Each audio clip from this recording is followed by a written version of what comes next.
తగలబెట్టండి sir Niranjan గారు. ఇంతకు ముందు మహేష్ బాబు మరియు డైరెక్టర్ త్రివిక్రమ్ కాంబోలో అతడు, కలేజా వంటి సినిమాలు వచ్చాయి. అవి కమర్షియల్ విజయాలు సాధించలేదు, కానీ కాలక్రమంలో ఫ్యాన్ ఫేవరెట్ మూవీస్గా నిలిచాయి. ఇప్పుడు గుంటూరు కారం కోసం మహేష్, త్రివిక్రమ్ ముచ్చటగా మూడోసారి చేతులు కలిపారు కాబట్టి ఈసారి బాక్సాఫీస్ దద్దరిల్లేలా కమర్షియల్ విజయం సాధించడం పక్కా అనే నమ్మకాలు అభిమానుల్లో నెలకొన్నాయి. గత 2 సినిమాల ఆకలిని ఈ గుంటూరు కారంతో తీర్చేస్తారని ఫ్యాన్స్ భారీ అంచనాలు పెట్టుకున్నారు. మరి ఆ అంచనాలను ఈ సినిమా అందుకుందా? మూడోసారి వాళ్ళు తమ మ్యాజిక్ని రిపీట్ చేశారా?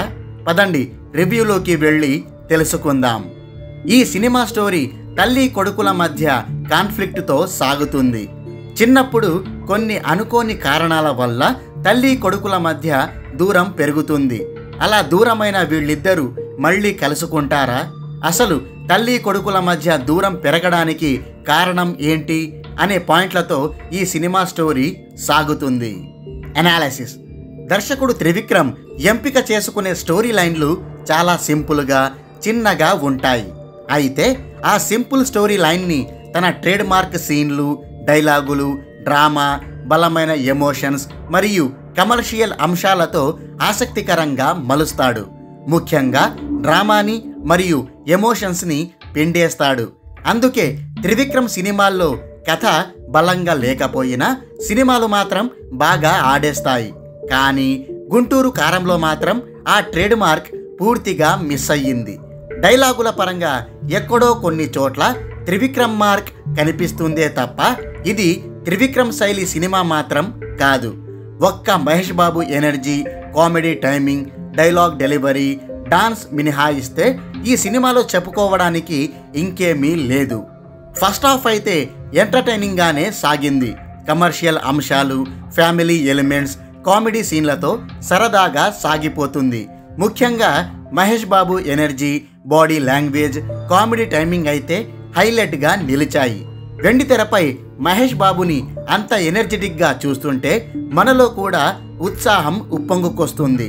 మహేష్ బాబు మాస్ ఎంట్రీ, దమ్ మసాలా పాట పిక్చరైజేషన్ అద్దిరిపోయాయి. మహేష్ బాబు, శ్రీలీల మధ్య సీన్లైతే ఆహ్లాదకరంగా అనిపిస్తాయి. వీళ్ళిద్దరూ కలిసి వేసే స్టెప్పులకి థియేటర్లు దద్దరిల్లిపోవడం పక్కా.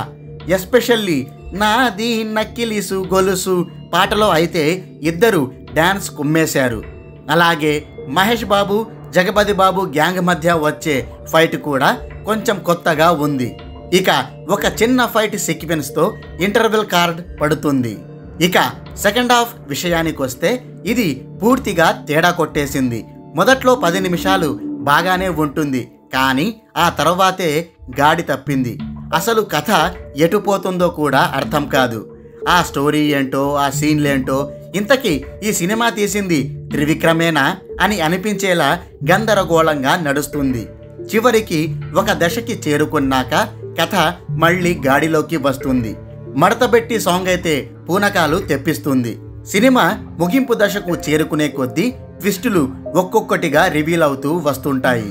లాస్ట్లో మదర్ సన్ సెంటిమెంట్తో ఎమోషన్ పండించి సింపుల్ క్లైమాక్స్తో ఈ సినిమాని డైరెక్టర్ త్రివిక్రమ్ ముగించేశాడు.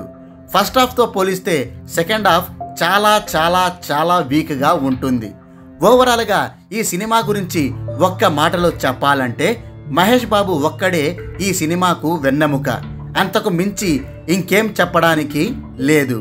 మహేష్ బాబు ఈ సినిమాను నిలబెట్టడానికి చాలానే ప్రయత్నాలు చేశాడు, కానీ అతనొక్కడే ఎంతసేపు యుద్ధం చేస్తాడు చెప్పండి. అయిపోయి